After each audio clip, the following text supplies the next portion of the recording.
Halo teman-teman, kenalin nama aku Eva Aulia, biasa dipanggil Eva. Nah, di video ini aku mau cerita sedikit tentang manajemen kelas.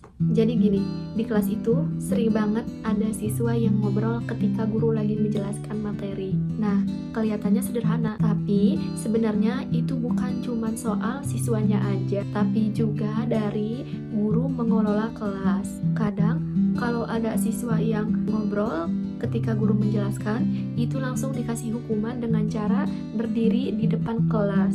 Emang sih dampaknya bikin kelas jadi diam, tapi itu cuma sesaat aja. Setelah beberapa menit, kelas pasti akan ramai lagi. Kalau dikaitkan dengan teori dry course, sebenarnya siswa itu butuh perhatian dan pengakuan. Jadi, kalau cuma siswa dihukum, mereka diam karena takut, bukan karena sadar apa kesalahannya itu, tapi karena dia takut.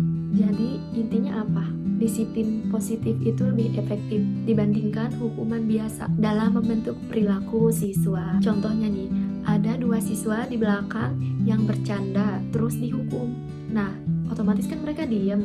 Tapi beberapa menit kemudian suasana akan menjadi ramai lagi. Artinya masalahnya itu belum selesai. Ada lagi nih, bukan cuma itu, tapi soal lingkungan kelas. Di sini ada teori lingkungan belajar menurut Moss bahwa kondisi fisik itu sangat berpengaruh ke perilaku siswa. Jadi nih ya, kalau kelasnya berantakan, kursinya ada yang maju ke depan, ke belakang, jendelanya tertutup, otomatis kan pencahayaannya kurang. Nah, itu salah satu yang bikin siswa susah untuk fokus. Jadi siswa gampang terdistraksi. Contohnya nih, saat kelas masih tidak tertata, siswa banyak yang ngobrol dan kurang memperhatikan penjelasan dari guru. Tapi setelah ditata jadi lebih rapi dan nyaman, mereka jadi lebih fokus dan mulai aktif.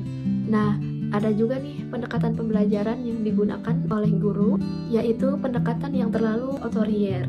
Semua aturan yang ada di kelas ditentukan sendiri oleh guru. Nah, ini sesuai dengan teori gaya kepemimpinan dari Lewin, di mana pendekatan otoriter itu jadi bikin siswa jadi pasif.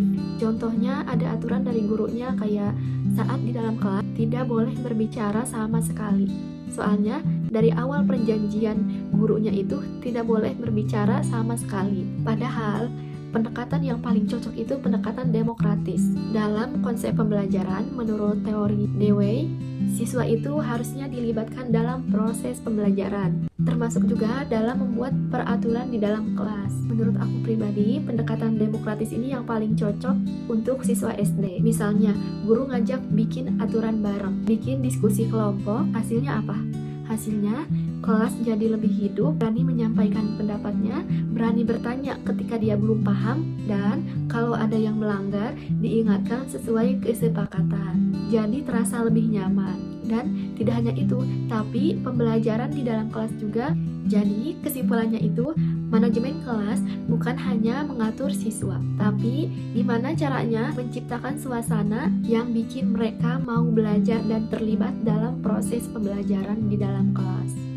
Oke, mungkin itu saja cerita dari aku. Terima kasih banyak semuanya. Bye.